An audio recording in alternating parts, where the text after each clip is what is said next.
Hello everyone, welcome to my channel H D Orion.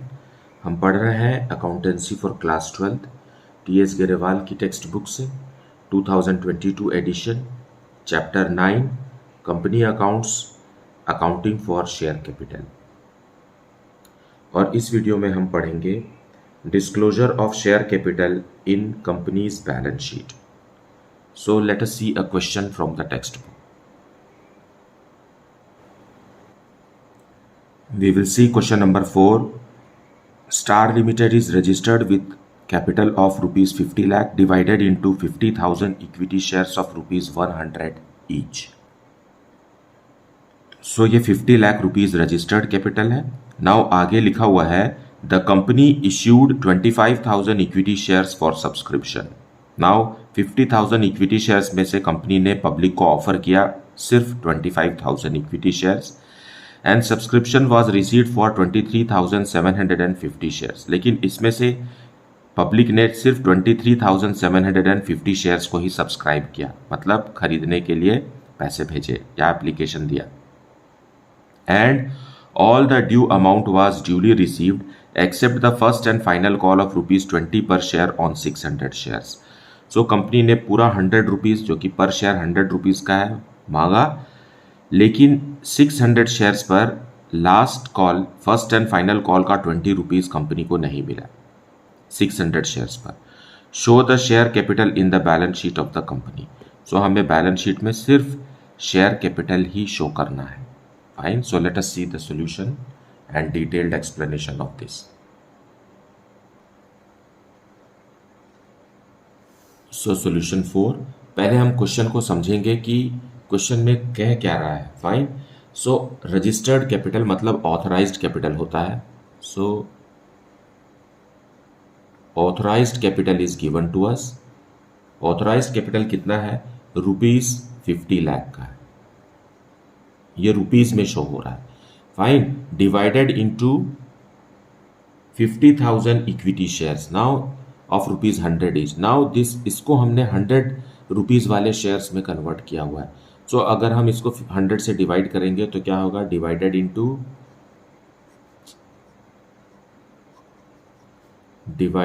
Into 50,000 equity shares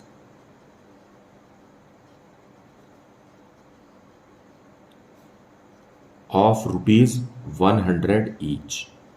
fine, so इसका detail क्या है? 50,000 equity shares multiplied by 100 rupees will give us how much? 50 lakh rupees. So 50 lakh rupees को हमने 100 rupees का एक एक unit बना दिया है ना। What is share? Share is the unit of share capital. Fine, share is the unit of capital. So एक छोटा हिस्सा जो है वो 100 रुपए का है। तो ऐसे कितने हिस्से 50 लाख रुपीज के बनाए गए हैं? 50,000 हिस्से बनाए गए हैं। Now this is the authorised capital, मतलब इस कैपिटल से तो कंपनी रजिस्टर हुई है, लेकिन इसमें से 50,000 शेयर्स में से सिर्फ 25,000 शेयर्स कंपनी ने ऑफर किया। सो इश्यू कहते हैं उसको, इश्यूड कैपिटल। इश्यू कितना किया? पब्लिक से कहा 50,000 इक्विटी शेयर है, 100 रुपए वाले आप खरीद लीजिए, है ना। और पब्लिक ने सब्सक्राइब कितना किया? पब्लिक ने सब्सक्राइब किया है 23,750 इक्विटी शेयर्स। सो इतना ही कंपनी का शेयर्स पब्लिक ने सब्सक्राइब किया। अब एक शेयर कितने का है? 100 रुपीज का है।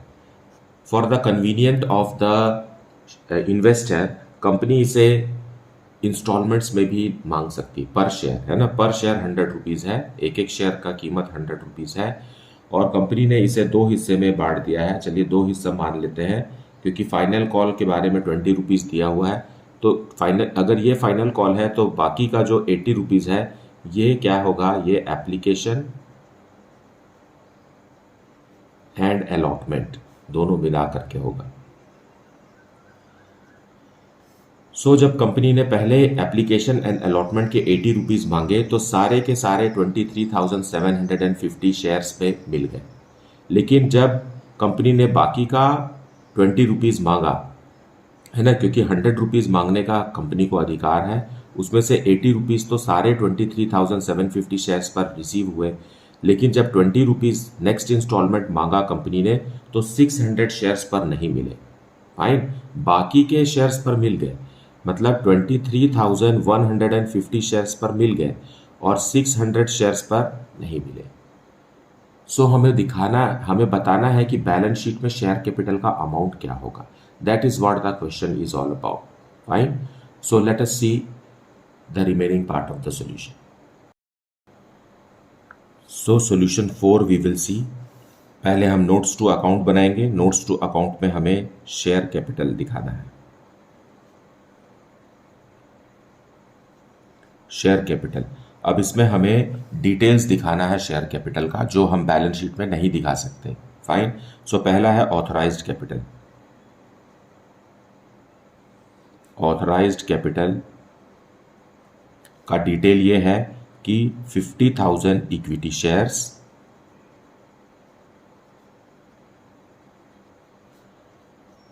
Of ₹100 each. सो ये हो गया 50 लाख रुपीज।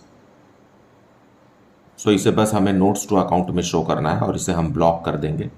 फाइन, फिर दूसरा हेडिंग होता है इश्यूड कैपिटल। इश्यूड कैपिटल, और इसका डिटेल है 25,000 इक्विटी शेयर्स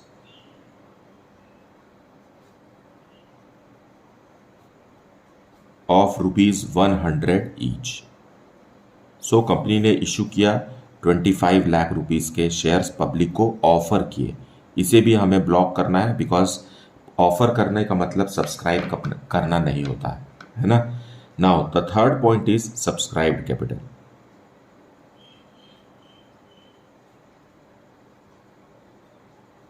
सब्सक्राइब्ड कैपिटल का मतलब होता है कि इन ऑफर्ड इक्विटी शेयर्स का कितना शेयर्स पब्लिक ने सब्सक्राइब किया। सब्सक्राइब किया मतलब खरीदा। फाइन, अब सब्सक्राइब कैपिटल का भी डिटेल है हमारे पास। इसमें हमें बताना है subscribed and fully paid up. Subscribed and fully paid up.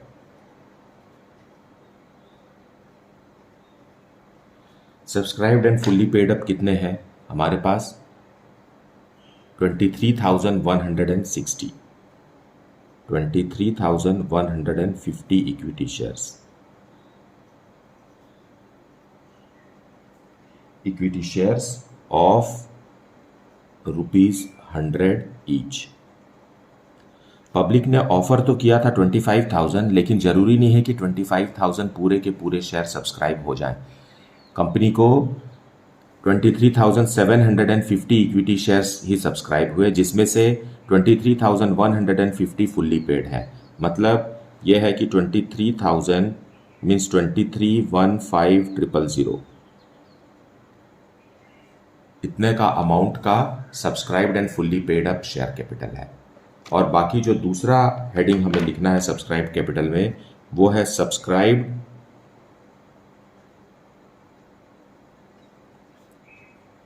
And not fully paid up. Not fully paid up में, जैसा कि क्वेश्चन में डिटेल दिया हुआ है, 600 इक्विटी शेयर्स हैं। 600 equity shares of ₹100 each.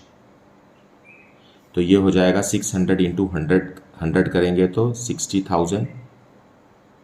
Okay, less calls in arrears. Calls in arrears, calls in arrears का मतलब होता है कि कितने रुपए कंपनी को नहीं मिले। मतलब इसी 600 शेयर्स पर कंपनी ने जो लास्ट कॉल किया था 20 रुपीज का, यह कंपनी को नहीं मिला, मतलब 12,000 रुपीज नहीं मिला। So we will subtract it here, और सबट्रैक्ट करने के बाद बाकी अमाउंट हम बाहर लिखेंगे। So it is 48,000 rupees. Fine, so यहां पर हमने इसको कैटेगराइज कर दिया है। एक कैटेगरी वो है जिसमें कंपनी ने जितना भी अमाउंट मांगा सब दे दिया है शेयर होल्डर्स ने, और एक ऐसा कैटेगरी है जो which is not fully paid up. Company ने मांगा तो है, called up is 60,000 but arrears is 12,000। So we will subtract it and we will and the balance amount जो हमें मिला है वही हमें बाहर कॉलम में लिखना है.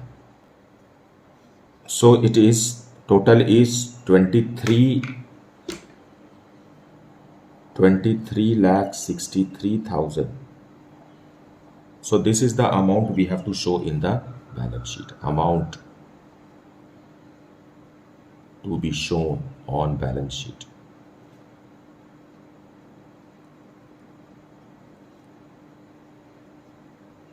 फाइन. नाउ अब क्योंकि हमें बैलेंस शीट बनाने बोल रहा है ना क्वेश्चन में, तो एक और आइटम है जिसे हम देख सकते हैं. हालांकि आपका आंसर यहीं तक है. अब सेकंड भी हम बना सकते हैं. इसमें हमें cash and cash equivalent show करना है. Fine. Cash and cash equivalent.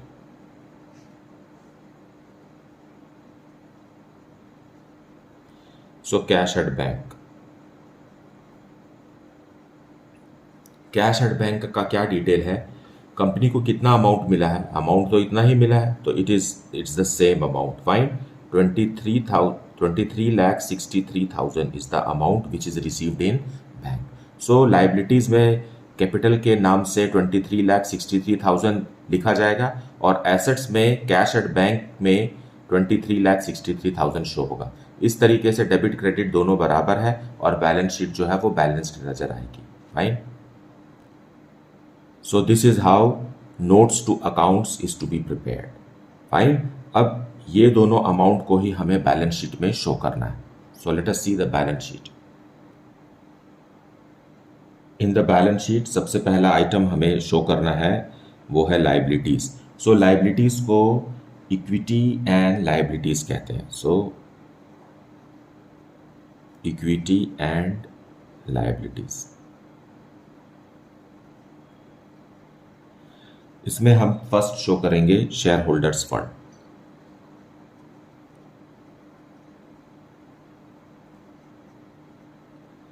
Now share holders fund में बहुत सारी चीजें, 4-5 चीजें आती हैं जिसके बारे में हमें क्वेश्चन में कोई जानकारी नहीं है. बस शेयर कैपिटल का है. सो हम शेयर कैपिटल लिखेंगे और ये है 23,63,000. फाइन. जो हमने अभी नोट्स टू अकाउंट में बनाया. बस इसके अलावा और कोई भी जानकारी नहीं है. सो लाइबिलिटीज के तरफ का टोटल इतना ही रहेगा 23,63,000. और क्वेश्चन में आपको इतना ही सॉल्व करने के लिए कहा गया है. But to show you the full picture I am just telling you कि एसेट्स में इसका क्या असर होगा, क्योंकि डेबिट में ये तो क्रेडिट है, मतलब share capital is credit balance, so it is shown in the liability. But what is the debit part of it? Let us see it in the asset side. So assets में first item तो रहता है कि non current assets का, second रहता है current assets. Current assets में हमें कैश एंड कैश इक्विवेलेंट्स दिखाना है. Cash and cash equivalent. Fine. और ये भी है 23,63,000. सो दिस वे हमको दिखाई देता है पूरा बैलेंस शीट कि बैलेंस शीट में इसका असर इस तरीके से होता है. सो 2 आइटम से ही हमने बैलेंस शीट को देखा कि जितना डेबिट में असर हुआ इस ट्रांजैक्शंस का, उतना ही क्रेडिट में भी हुआ, ये हमने देखा. लेकिन क्वेश्चन में सिर्फ शेयर कैपिटल के बारे में पूछा है, तो आपका आंसर यहाँ तक ही है. ये मैंने जो एक्स्ट्रा बताया है, it is for your better understanding on the topic only I have said you. Question में जितना पूछे उतना ही जवाब देना है, क्योंकि आप जो ज़्यादा बनाते हैं इससे आपका टाइम तो लगता ही है, लेकिन आपको इसमें कोई मार्क्स नहीं मिल रहा है. फाइन. इन केस अगर ऐसा कोई क्वेश्चन आता है जिसमें आपको पूरा बैलेंस शीट एसेट्स में भी शो करना है कि वो है क्या, तो in that case you can draw this. या तो फिर आप इसे समझने के लिए, मतलब इसे आप देख करके बेहतर समझ सकते हैं कि हुआ क्या है कंपनी के शेयर कैपिटल के साथ. फाइन. सो मुझे उम्मीद है कि आपने वीडियो को पूरा देखा है, अच्छे से सुना है, एक्सप्लेनेशन को छोड़ा नहीं है. फाइन. इसके बावजूद भी अगर आपको कुछ डाउट है then you please put it in the comment section. Thank you so much for liking, subscribing and sharing the channel, and if you have not yet then please do it. Thank you so much for watching the video.